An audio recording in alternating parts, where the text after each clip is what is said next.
Okay, I guess we're talking about a re-released 20-year-old movie today. This is where the fun begins. Revenge of the Sith was in theaters, and I had the opportunity to see it on the big screen for the first time. No joke, I never saw it in theaters when it first came out. So, now is my chance to see it. But does the movie hold up? I'll save the plot synopsis, but all I'll say to describe it is that this is the one where Anakin Skywalker becomes Darth Vader, and it's clear that this is the movie George Lucas was most interested in telling. Let's start with the pros.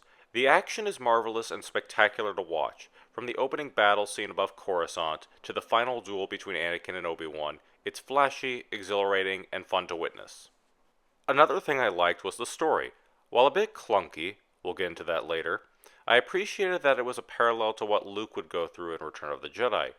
We're at the third episode of a trilogy, and both characters are in similar situations where they have choices to make.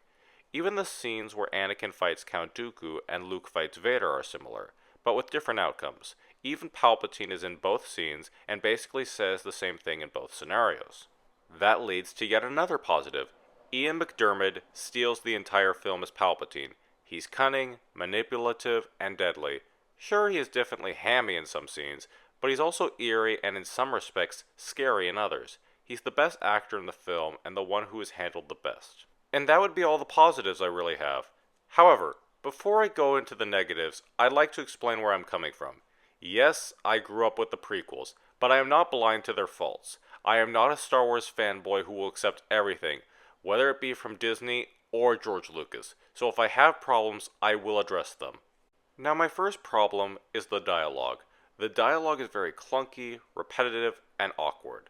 Sometimes it feels like something that no human being would say. The example I go to is the scene between Anakin and Padme. "You're so beautiful," Anakin says. "That's because I'm so in love," Padme responds. "No, no, it's because I'm so in love with you," Anakin retorts.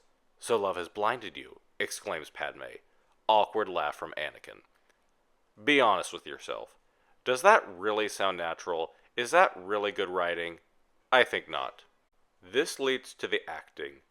Let the record show I do not dislike the actors.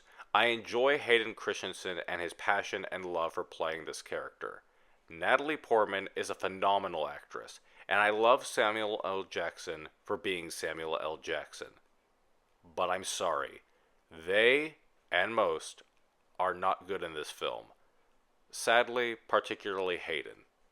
I believe this stems from two aspects, the directing and writing. A lot of the time, the dialogue is odd exposition, strange phrasing, cliched statements, and so on. I've seen a majority of these actors do exceptional work, so if an actor fails, it is usually the director who I put the fault on.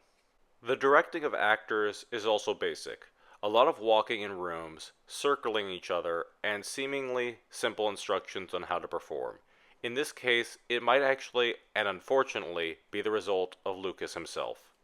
There are other parts of the film I'm not too crazy about, such as the overuse of CGI, green screen, and out-of-place humor, and I know I will get some backlash for this review, but I will end it by saying that despite the problems, I did enjoy the time I had watching the film.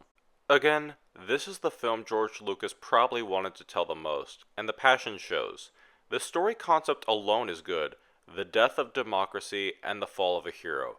I just don't believe it was executed as well in the dialogue and acting. This review is overstaying its welcome, so let's end this by saying that while I do recommend the film, I'm still torn, and likely always will be, on whether or not it is technically a good film. Thanks, this is an O.M.M review. This is O.M.M, signing out.